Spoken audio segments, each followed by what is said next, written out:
enxergou nos ataques desses animais. Apesar de uma distância grande, às vezes de dezenas até centenas de quilômetros, né, entre um ataque e outro, todos os animais apresentavam os mesmos furos pelo corpo, né, as orelhas cortadas, né, então, os furos na testa, o furo na face, isso aconteceu com todas as ovelhas. Eu dei falta pelos bichos pela manhã e saí procurá-los aqui na região. Encontrei eles aqui em cima, aqui, questão de 200 metros da minha propriedade aqui, mas encontrei eles já bastante machucados, né? A fêmea, que inclusive estava prenha, apresentava um corte simétrico na cabeça, em forma de um quadrado, que retirou todo o couro dela, né? E a ausência das duas orelhas. Pouco tempo depois.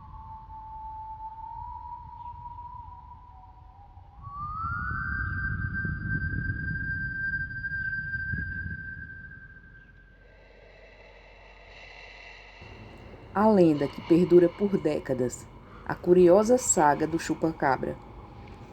Em meados dos anos 90, fazendeiros relataram que seus animais estavam sendo mortos com furos perto do pescoço. Foi o suficiente para popularizar uma das lendas mais famosas do país. Eu sou a Viviane e vou contar essa história para vocês.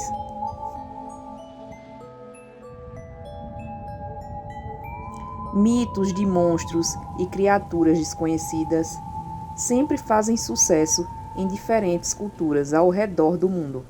O fato de poucas pessoas terem batido de frente de tais figuras não impede com que as histórias curiosas se perpetuem entre gerações, seja em um lago escocês ou até mesmo em regiões inóspitas de Canadá e Estados Unidos.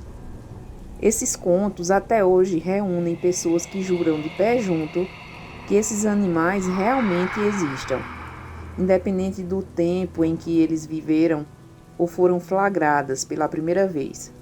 Por aqui as coisas não são diferentes, e essas lendas urbanas ainda hoje continuam mexendo com o imaginário popular, visto que nem mesmo especialistas conseguem provar grande parte delas, como é o caso do enigmático chupa-cabra.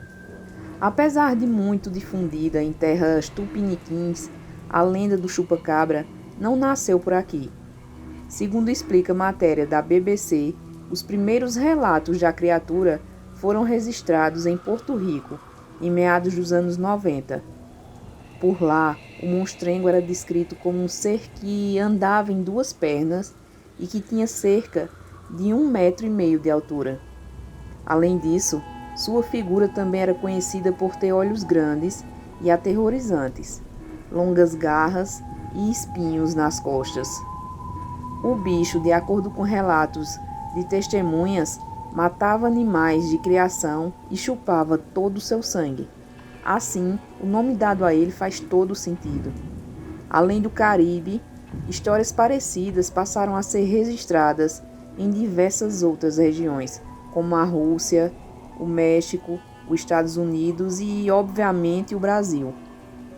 Por aqui, segundo matéria publicada pelo G1, o caso instiga as pessoas há mais de 2 décadas, além de também atrair a atenção de ufólogos, como o Grupo de Estudos e Pesquisas Ufológicas de Sorocaba, que coletou informações e entrevistou os donos dos animais que teriam sido dilacerados. As pesquisas feitas pela organização também tiveram a colaboração de ufólogos de Curitiba, que constataram que as cidades paulistas de São Roque, Araçoiaba da Serra, Ribeirão Branco, Sorocaba e Pereiras teriam sido alvo do ataque da criatura. De acordo com a matéria do G1, que reuniu reportagens exibidas em 1998 e 1999, os relatos dos ataques do chupa-cabra eram de que eles atacavam no período noturno, normalmente em áreas rurais. As vítimas também seguiam um padrão, sempre eram galinhas, cavalos, bois, cabras, vacas. Todas elas eram encontradas praticamente sem sangue em seus corpos e em volta de onde estavam. Escureceu, tem que fechar as portas. Única coisa que vimos foram os frangos estraçalhados lá pelo fundo, com barriga cortada e sem os pés, disse o dono de 30 galinhas que foram atacadas em uma fazenda em Araçoiaba da Serra, em uma entrevista na época. Na mesma região também foi encontrada uma vaca, nas mesmas condições. Segundo moradores do local, nenhum barulho diferente foi ouvido durante a madrugada. Já em São Roque, algumas pessoas tentaram montar armadilhas para capturar o animal, no lugar onde supostamente pegadas foram encontradas, mas ninguém teve sorte. Está esquisito, tá atacando só na base da orelha, uma ou duas vezes, mais estranho que são só fêmeas, disse um fazendeiro em Ribeirão Preto, que encontrou 23 cabras mortas, com furos no pescoço. Na época, alguns desses animais foram levados para análise de um veterinário, que apontou que o ataque teria sido feito por um cachorro, mas os donos dos bichos contestaram tal afirmação, já que explicaram que a região onde viviam era cercada por tela. Outra hipótese levantada é que os animais eram abatidos e tinham seu sangue drenado para cultos, porém, em reportagem exibida pelo Fantástico, religiosos negaram que foram responsáveis por tais ataques. Como tudo acabou? O fato é que após todas as investigações, conforme mostra a matéria do G1, os casos foram arquivados sem autoria. Todo mundo ficou eufórico com essa história e decidimos apurar quando foram feitos os boletins de ocorrência. Fomos batendo de porta em porta e coletando depoimentos. E por incrível que pareça, os casos pararam de repente. Então concluímos que os autores ficaram com medo de serem presos e não o fizeram mais, explicou Raul Francisco de Souza, delegado aposentado que investigou os casos em Araçoiaba da Serra.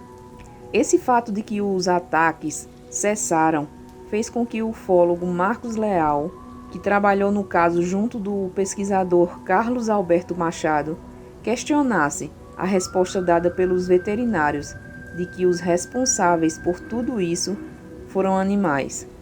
Se eram animais selvagens, por que pararam de atacar? Só entre 99 e 2000 que atacariam? É para se pensar. Os veterinários que me ajudavam não identificavam sangue e os bichos estavam secos. Isso que assustava mais. Após mais de 2 décadas, os casos mexem com o imaginário dos mais curiosos, que viralizam a lenda urbana ao redor do Brasil. Bom, pessoal, eu sou dessa época que ouvi muito falar sobre esse tal chupa-cabras. Já fui muitas vezes dormir assustada, porque vai que aparecia alguma coisa desse tipo. E vocês, já conheciam essa lenda? Já ouviram falar alguma coisa? Deixa aí nos comentários. Nosso vídeo agora vai ficando por aqui. Fiquem todos com Deus e até a próxima.